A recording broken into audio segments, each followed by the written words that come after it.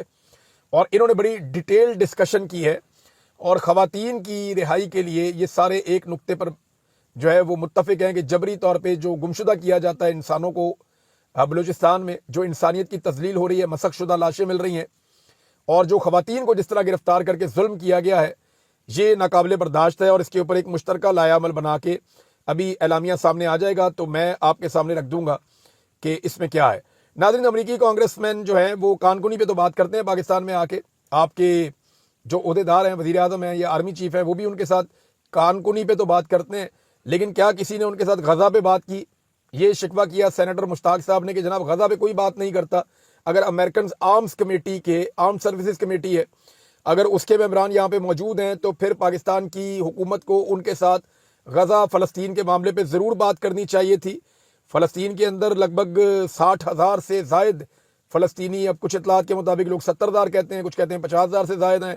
اب وہاں پہ صحیح نمبر بھی نہیں آتے, لیکن اتنی بڑی تعداد میں فلسطینیوں کو شہید کیا گیا, جن میں بچوں کی, خواتین کی بہت بڑی تعداد ہے. اور یہ جو تنازع ہے یہ شدت اختیار کرتا چلا ہے اور کوئی بھی اس کو کنٹرول نہیں کر رہا ابھی تک, اور کوئی سنجیدہ ایفرٹ اس کو روکنے کے لیے نظر نہیں آ رہی. میں کچھ لوگوں سے بات کر رہا تھا جو اس کو بہت اچھی طرح جانتے ہیں جغرافیہ کو, وہ یہ کہتے ہیں کہ جو غزہ کی پٹی ہے اس کے ساتھ ہائیڈرو پیٹرولیم گیسز کے بہت بڑے بڑے ذخائر ہیں. اس کے ساتھ جو ہے وہ پیٹرولیم بہت ساری موجود ہے سمندر کے اندر. دوسرا, یہ دنیا کی سب سے مہنگی پراپرٹی ہے اپنے ویدر اور اپنی لوکیشن کے حوالے سے, اور یہ ہاٹ کیک ہے, ساری دنیا کی اس کے اوپر نظر ہے. اور امریکہ اب اس کو ایک اور اینگل سے دیکھ رہا ہے, جیسے کہ ڈونلڈ ٹرمپ نے کہا کہ ہم یہاں پہ جو ہے وہ سب کو گرائیں گے, صاف کریں گے, ملبہ ہٹائیں گے, لوگ یہاں سے چلے جائیں گے, یا ہم ورلڈ کلاس قسم کے ریزورٹ اور یہ وہ چیزیں ہم بنائیں گے, اس کو جیسے وہ مالدیپس ہیں یا کچھ اور ہے وہ اس طرح کا کچھ یہاں پہ بنانا چاہتے ہیں. لیکن کیا یہ ہو پائے گا؟ اس کے اوپر نا تمام مذاہب میں پریڈکشنز موجود ہیں, اور اسلام کے اندر بھی اس میں پریڈکشنز موجود ہیں. اسرائیل نے ایکسپینشن تو کرنی ہے اور وہ نظر آ رہی ہے آپ کو ہوتی ہوئی بھی, اس پہ ہم فردر انشاءاللہ بات کریں گے. لیکن جو خون بہ رہا ہے معصوم نہتے لوگوں کا, وہ نہیں بہنا چاہیے. جنگ رکنی چاہیے, جنگ بندی ہونی چاہیے, اور اس کا کوئی حل نکلنا چاہیے. اگر اس کا کوئی جنگ تو اس کا حل ہو ہی نہیں سکتا, اور دوسری سائڈ تو اب لڑنا ہی نہیں چاہتی. یعنی مسلمان ممالک کو اگر آپ دیکھیں تو ان سے شکوہ کر رہی تھی پاکستان کی پارلیمنٹ کہ اتنی بڑی مسلمانوں کی فوج ہے, مسلمان جواب کیوں نہیں دیتے. تو مجھے نہیں لگتا کہ مسلمان ممالک اسرائیل کے ساتھ لڑنا چاہتے ہیں, کیونکہ انہیں پتا ہے کہ پیچھے امریکہ آئے گا. لہذا وہ لڑنا تو چاہتے نہیں ہیں, تو کوئی پرامن حل اس کا نکالے, مل کر بیٹھے سب, تاکہ یہ خون ریزی رک جائے. اب تک کے لیے اتنا ہی, اپنا خیال رکھیے گا, اپنے اس چینل کا بھی. اللہ حافظ.